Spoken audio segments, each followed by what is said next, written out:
A hotel corridor sits in mountain stillness. 44 nations have already agreed on something. The outcome arrived before the negotiation.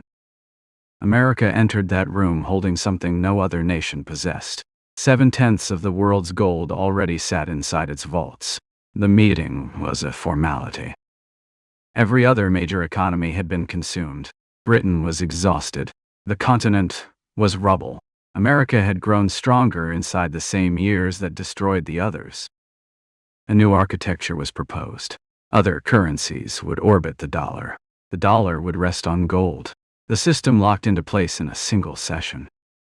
Britain had sent its most capable economists to argue for a neutral arrangement.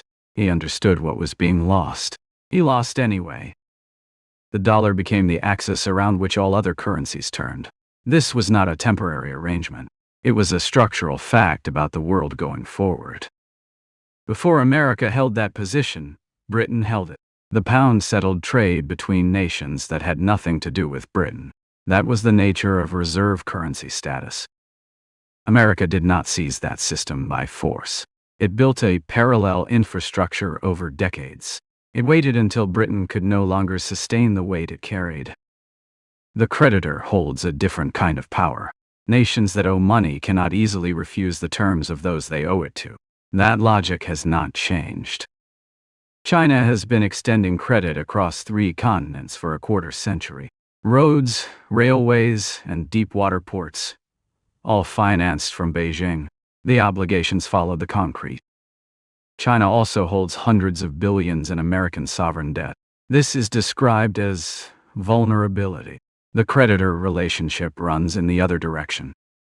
Since 2009, Chinese state institutions have been acquiring gold at a pace that official tallies do not fully capture. The real accumulation is larger than what appears on the ledger. Gold sits outside any nation's financial architecture. It cannot be frozen. It cannot be revoked. In 2022, that distinction became visible to every government on Earth. China has built an alternative interbank transfer network. Over 1,000 institutions across more than 100 countries now use it. It runs parallel to the Western-controlled system. Controlling financial infrastructure is equivalent to controlling trade. That lesson was demonstrated in public. China absorbed it and began building accordingly. The world's largest oil exporter began accepting settlement in a non-dollar currency for sales to China. The foundation of dollar dominance since the 1970s has a new crack in it. Each bilateral arrangement that moves away from the dollar is small in isolation. Together, they alter the direction of the system. That is how reserve currency status erodes. Not loudly. Those who continue observing these long accumulations, the credit lines, the infrastructure, the alternative systems, are watching the conditions being assembled, not the outcome. The conditions. America's federal debt now exceeds $36 trillion. Annual interest payments have crossed $1 trillion. The trajectory is not in dispute. The political mechanism to alter it does not currently exist. China is not waiting for a confrontation. It is preparing the ground for a moment when America needs a new arrangement, and China is already positioned to propose one. The dollar's share of global reserves has declined 12 percentage points in 20 years. The current number is still dominant. The direction of the trend line is what carries meaning.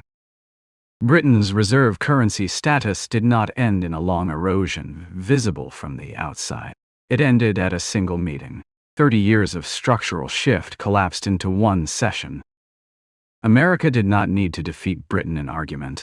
It needed to be the only nation left standing with the reserves and the infrastructure. Position was the argument. The question has never been whether China possesses the intent, the infrastructure spending, the gold accumulation, the parallel systems. These are not parallel accidents. They form a single direction. Britain had capable analysts who understood the trajectory. Understanding did not change what the balance sheet required. The math did not adjust for what Britain preferred.